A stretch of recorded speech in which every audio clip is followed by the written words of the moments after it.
to Biden. The Democrats and Biden-Harris tickets fucking ridiculous. Like we were talking about in the last podcast that they held them war games where they were talking about if we don't win, we're gonna like succeed from the West with the West Coast. Like, which war games are we talking about? Are we talking about like Police Academy war games, or are we talking like Keanu Reeves war games? I mean, if it's the leftist people like Chaz, like they have been in Seattle and shit, it's probably more like the Police Academy. But that's kind of what I would vibe.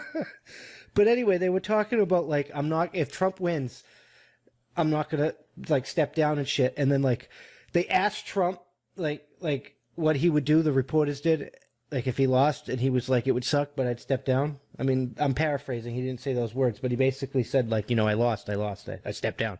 Yeah, exactly. Like, I'll shake your hand. I fucking hate you.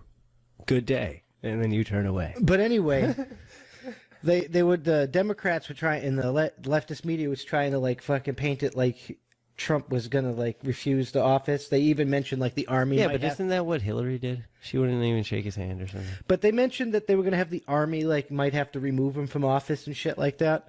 And then they're over here having war games, talking about fucking succeeding from the country, from the West Coast in Civil War. Like, I don't know. That shit's fucking fucked up to me.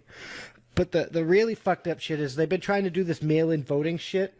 And since the 90s, there's been many cases of fraud and mail-in, like absentee ballots and shit have been thrown out because of mail-in fraud. There's like fucking, it was in Florida, Missouri, fucking New York, North Carolina.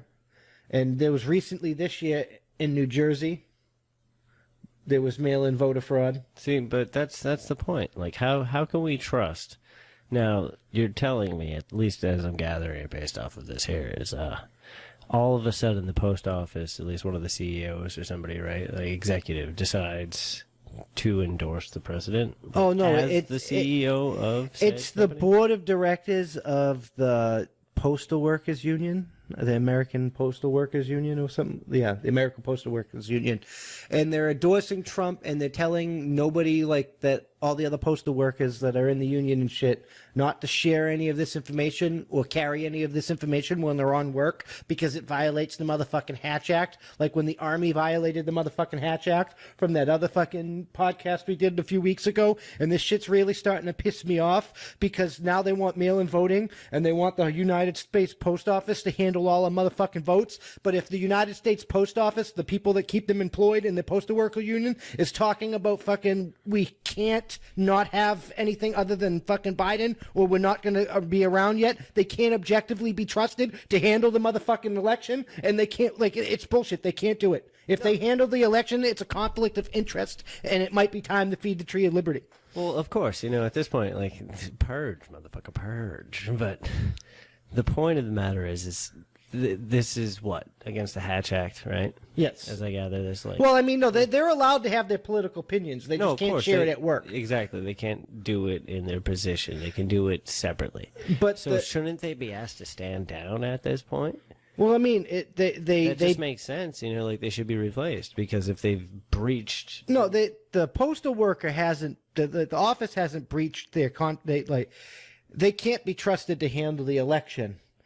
Because they're basically saying that if Biden doesn't win... How did they not breach if they can't mix the two? They probably had to sign a disclosure at some point. Well, no, it's their website from the union. The union is not the actual post office. It's just the people that help keep them employed. So it's basically made up of postal workers. No, I understand, but if they verbatimly name themselves in that manner as those representatives of said company... That is a breach of contract. But they're not the actual United States Post Office. Their job is to they can have a political opinion.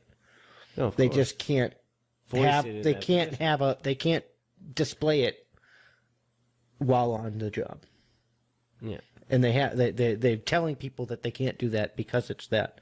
But all I'm saying is like, if the people of the Postal Workers Union are like, it's Biden or I'm fired, I don't have a job, they can't be trusted handling the election. They can't, because they can't be. That's how that's coming off to me. They can't be trusted because they can't be like objective. They can't look at it from the outside. Like when you're handling the election and you're the armed guard, you shouldn't care about fucking black, white, yellow, polka dotted, left, right, libertarian, Republican, Democrat bullshit. You are the God. It's an American. These are American votes, and nobody's motherfucking messing with those goddamn votes like it used to be. Yeah. Like I'll fucking shoot you. Stay away from these motherfucking votes. That's it in real life. Like, and that, like, people are fucking gonna starve soon. Like, we're running out of money. Other countries are going back into lockdown. The fucking economies are going down. They're talking about fucking bread riots, maybe. Wow. They're calling this looting fucking reparations. There's all sorts of shit going down, and with all this crap, we really can't trust. Like, this is probably the most important election since, like, for a while. Wow. This is intense then. Yeah, like it's like camping, guys. Like, yeah. Biden can't be allowed to win, and if the post office has to die for it,